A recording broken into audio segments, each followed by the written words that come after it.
Isa na naman preparasyon para sa biyahe natin ngayon, hindi sa kalsada kundi sa dagat. Maaga pa lang kaming nagising para sulitin ang ganda ng tanawin. Sabi nga nila, sulitin natin ang bawat biyahe dahil pagbalik natin sa realidad, bibihira namang maulit ang ganitong pagkakataon. Tamang chill with a good vibe music. Tapos nyan, rekta na sa bangka. Siyempre, kasama natin dyan ang idolo natin si PH Adventure at Boss Jow. Wala nang sasayangin pang oras dahil ang gusto lang naman natin ay mag-enjoy. Kaya dito, habang papunta sa spot ay naisipan naming magpalipad ng saranggola. Simpleng kasiyahan na pagbabalik tanaw sa kabataan.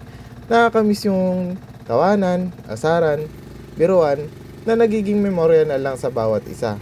Minsan, ang sarap nga ulit bumalik sa pagkabata, yung tipong takot ka pang umuwi dahil madungis ka na. Nung makarating kami sa spot, nakakamangha yung mayamang dagat na meron dito sa Palawan. Alam mo yun, yung kontento ka na sa simpleng buhay ng bawat isa. Habang sumisisid sila PH Adventure, tamang chillan tayo dito.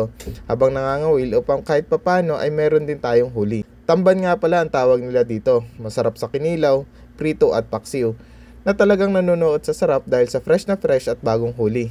Kaya alagaan natin ang yamang meron tayo para sa susunod na henerasyon, meron pa din silang makitang ganito. Yan lang mga kalaks. Keep safe, ride safe. Yun lang ang importante. See you sa next video.